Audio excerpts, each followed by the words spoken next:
Salam pemirsa, jumpa lagi di channel Mata Ketiga. Pada tahun 1950 atau tahun ketiga pasca insiden UFO Roswell, UFO dan alien pun nyaris menjadi topik obrolan santai usai makan malam. Suatu hari, 3 ilmuwan di laboratorium Los Alamos AS sedang menikmati makan siang mereka. Salah satu orang rekan mereka kemudian memulai topik pembicaraan.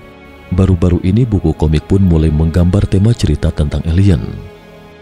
Rekan satunya menimpali, alien sekarang semakin populer. Tapi pernahkah terlintas dalam benak Anda, jika memang alien itu ada, seberapa besar kemungkinan manusia dapat mengamatinya?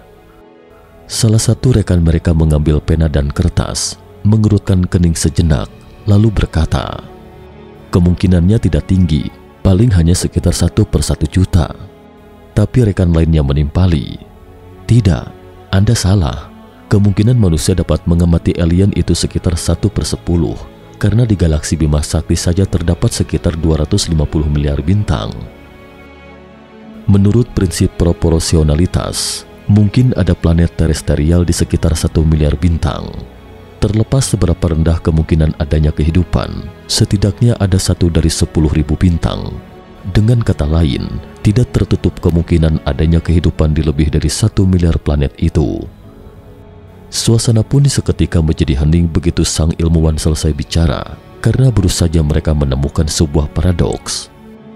Di saat demikian, mereka terus merenung, jika kemungkinan adanya kehidupan di galaksi itu sangat tinggi, lalu mengapa manusia belum juga menemukan makhluk luar angkasa alias alien itu? Itulah paradoks Fermi yang terkenal itu, tetapi sekarang paradoks ini hampir tidak lagi bertentangan. Lagi pula Amerika Serikat sudah mengakui bahwa ada sejumlah besar benda terbang tak dikenal alias UFO di angkasa, dan ini memperluas ke pertanyaan lain.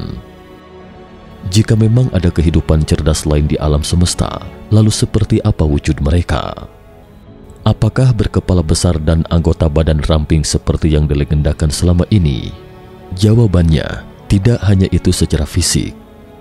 Menurut beberapa informasi rahasia, ada banyak ras alien. Selain itu, masing-masing ras alien memiliki sifat dan kemampuan yang berbeda. Ada beberapa ras alien terlihat sama seperti manusia, dan Anda yang sedang menyaksikan video ini kemungkinan besar juga merupakan salah satu ras alien. Di penghujung video, Mata Ketiga akan mengajari teman-teman cara mendeteksinya. Hari ini Mata Ketiga akan memaparkan sejenak ras alien di alam semesta. Lyran, salah satu ras alien dari bintang Lyra. Sekitar 9 tahun yang lalu, sekelompok kuda hitam tiba-tiba muncul dalam daftar buku terlaris di Jepang. Ternyata seseorang yang mengaku reinkarnasi alien dari bintang Sirius menerbitkan sebuah buku berjudul "Kita Semua Adalah Alien", terjemahan dari versi bahasa Mandarin. Buku itu tidak hanya menyebutkan bahwa manusia adalah kehidupan yang dirancang alien, bahkan dengan berani mengemukakan bahwa banyak alien telah datang ke bumi dalam bentuk reinkarnasi, dan semua ini berawal dari awal kitab Kejadian. Dahulu kala ada pencipta makhluk yang misterius, di masa lalu dan masa depan yang tak terbatas. Makhluk ini terus merenung, kemudian suatu hari tiba-tiba dia membuka sepasang matanya, dan selanjutnya ciptaan yang tidak dapat dijelaskan dengan kata-kata pun dimulai. Inilah awal dari pembentukan alam semesta. Pada akhir karya agung ini, makhluk misterius lalu menciptakan kehidupan dengan kekuatan pikiran dan menanamkan sebagian kesadaran mereka ke dalam bentuk kehidupan ini, agar mereka dapat menjalani dunia kehidupan yang diciptakannya. Selanjutnya sekitar 4 miliar tahun yang lalu, sekelompok ras dengan rupa yang sangat mirip manusia datang ke galaksi dan menetap di bintang Lyra, menjadi kelompok pertama sebagai makhluk cerdas di galaksi. Bentuk kehidupan mereka terutama dibagi menjadi 2 bagian, yaitu tubuh fisik yang dapat melihat dengan mata telanjang, sementara bagian lainnya adalah kesadaran energi yang ditanamkan ke dalam tubuh fisik. Kesadaran inilah yang sering kita sebut dengan jiwa. Karena itu, pada hakikatnya kehidupan, ras alien Lyra merupakan bentuk kehidupan dari alam energi yang berubah menjadi alam material. Ras alien ini sangat baik dan mereka tidak memiliki konsep persaingan atau perang. Setiap hari mereka selalu berpikir tentang bagaimana menjalani hidup dalam bentuk yang berbeda, tetapi mereka tidak tahu, ketika mereka secara naif berpikir tentang arti hidup yang sebenarnya, sepasang mata jahat dari dunia lama telah lama menjadikan mereka sebagai target yang diincar. Ras alien transparan. Menurut beberapa data, meskipun Liran adalah bentuk kehidupan awal yang diciptakan oleh sesosok makhluk pencipta, tetapi mereka bukan satu-satunya bentuk kehidupan di alam semesta. Pada kenyataannya ada ras alien transparan yang sangat misterius di alam semesta. Mereka telah eksis jauh lebih lama dari ras Liran, tetapi mereka tidak pernah menggunakan tubuh fisik, melainkan roh super yang dihubungkan oleh kesadaran murni.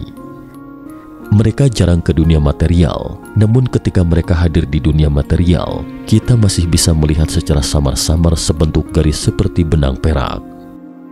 Meskipun mereka tidak pernah merasakan dunia melalui tubuh fisik mereka, namun mereka sangat ingin tahu jika sebuah tubuh fisik bisa beradaptasi dengan lingkungan iklim semua planet di alam semesta. Lalu seperti apakah dunia yang dilihat tubuh fisik ini? Dan karena penasaran, ras transparan ini kemudian mengadakan kontak dengan makhluk Sirian dari dimensi ke-6 di galaksi dengan harapan dapat menciptakan sarana super yang dapat beradaptasi dengan seluruh alam semesta dengan teknologi yang dikuasai makhluk Sirian. Tentu mereka punya alasannya memilih makhluk Sirian untuk menciptakan sarana super, karena mereka, makhluk Sirian adalah ras yang menguasai teknologi super canggih di galaksi. Mereka sangat cerdas dan sejak dulu telah menguasai teknologi dalam melakukan perjalanan melintasi dimensi. Mereka telah melanglang buana ke banyak tempat dan mengetahui setiap sudut alam semesta. Belakangan makhluk Sirian yang menguasai jalur tersebut mulai membuka usaha transportasi. Selain bisnis transportasi, mereka juga menjual senjata dan menyediakan berbagai layanan teknologi, termasuk penciptaan kehidupan di planet ini. Bahkan manusia dan banyak bentuk kehidupan di bumi adalah spesies yang diciptakan oleh makhluk Sirian. Tentu saja itu sudah lama sekali. Mari kita kembali ke topik sebelumnya. Makhluk Sirian yang menerima pesanan dari ras alien transparan akhirnya berhasil menciptakan bentuk kehidupan yang dapat beradaptasi dengan seluruh lingkungan alam semesta, yakni ras alien reptilian. Tapi yang tidak mereka sadari adalah bahwa teknologi terkadang merupakan pisau bermata dua. Di balik penampilan yang sempurna, besar kemungkinan terpendam sebuah hati yang serakah. Ras alien reptilian. Setelah menerima pesanan dari ras alien transparan, makhluk Sirian kemudian menggunakan gen Liran dan gen reptilian sebagai pelengkap untuk membuat ras alien reptilian. Dan agar mereka lebih termotivasi untuk menjalani kehidupan di alam semesta, makhluk Sirian juga menambahkan gen yang suka berperang pada gen reptilian. Ketika reptilian lahir, makhluk Sirian sangat bangga dengan hasil karyanya. Tetapi tidak tahu bahwa justru karena reptilian memiliki gen yang suka berperang, sehingga mereka sangat suka menantang ras alien lainnya. Tak lama kemudian, reptilian menerapkan seperangkat sistem kelas di mana reptilian bersayap sebagai pemimpin kelompok lain, memiliki kekuasaan absolut yang dapat memerintah seluruh ras reptilian. Tetapi pemimpin reptilian yang agresif tidak puas hanya memimpin sekelompok ras reptilian. Menurutnya, ras reptilian dengan gen terkuat di alam semesta seharusnya menjadi penguasa seluruh alam semesta. Lalu ras alien reptilian mulai melancarkan perang skala besar dan kecil di alam semesta. Kemudian suatu hari pasukan ekspedisi reptilian ke Bima Sakti dan menyerang Liran yang pernah memberi mereka kehidupan. Karena DNA Liran tidak pernah menanamkan konsep perang, jadi mereka tidak memiliki peralatan militer. Sehingga ras reptilian dengan cepat memenangkan pertempuran. Sementara itu para Lirans yang selamat terpaksa melarikan diri ke planet-planet lain di galaksi untuk menyelamatkan diri. Saat itu, salah satu kelompok Liran yang selamat memilih Mars di tata surya dan planet X yang sudah tidak eksis lagi sebagai rumah kedua mereka. Karena kedua planet ini adalah satu-satunya planet di tata surya yang memiliki lautan dan atmosfer pada saat itu, sehingga menjadi pilihan pertama kaum Liran untuk kolonisasi. Namun meskipun kedua planet memiliki syarat untuk melahirkan kehidupan, dan iklim Mars yang relatif hangat, serta sumber daya mineral juga relatif melimpah, sehingga kondisi seperti itu memicu rasa iri di mata para penghuni planet lain. Jadi tak lama kemudian, sebuah perang epik di tata surya pun akan segera pecah. Perang di tata surya. Sejak meraih kemenangan besar dari kelompok Lyrans, ras alien reptilian semakin superior, tetapi mereka masih belum puas. Bagaimanapun, masih banyak kelompok Lyran yang melarikan diri ke berbagai tempat di galaksi. Saat demikian, misi terpenting dari ras alien reptilian adalah melenyapkan semua kelompok Lyran yang selamat sampai ke akar-akarnya. Bersama dengan itu, mereka mendapati kelompok Lyran yang selamat di tata surya justru saling menyerang antar sesama kelompoknya. Oleh karena itu, para reptilian yang melihat peluang itu segera melesat ke tata surya. Tetapi saat ini kelompok Lyran yang tinggal di tata surya bukan lagi ras yang naif seperti dulu. Mereka telah mengembangkan sistem pertahanan yang kuat, jadi bukan hal yang mudah untuk menyerbu kedua planet ini. Namun reptilian bukanlah ras alien yang lemah. Mereka membuka jalur komet dengan teknologi pengendali jarak jauh dan mengubahnya menjadi pangkalan antar bintang untuk menyerbu tata surya. Namun belakangan, karena salah mengebor gravitasi Jupiter, akhirnya menabrak planet X secara langsung. Besarnya kekuatan tabrakan ketika itu menyebabkan planet X langsung terbelah menjadi dua bagian, setengahnya menjadi bumi dan setengah lainnya hancur sepenuhnya. Inilah sebabnya mengapa para astronom di bumi sekarang dapat melihat gugusan sabuk asteroid di antara Jupiter dan Mars. Pada kenyataannya, bukan hanya asal-usul sabuk asteroid yang membingungkan para astronom. Ketika itu, demi memahami struktur geologi bulan, Apollo 12 pernah dibuat sengaja menabrak bulan dengan modul yang membawa roket di atas angkasa bulan selama misi pendaratan di bulan pada tahun 1969. Namun tak disangka, seismograf mendeteksi getaran lebih dari 1 jam di bulan akibat tabrakan keras itu. Ketika data tersebut dikirim kembali ke bumi, semua peneliti pun terkejut melihatnya. Karena pola getaran ini menunjukkan bahwa bulan tidak padat, tetapi bagaimana mungkin?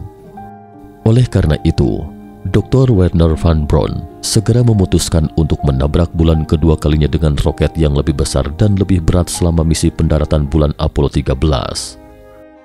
Di luar dugaan, percobaan kedua justru terdeteksi getaran yang berlangsung selama lebih dari 3 jam.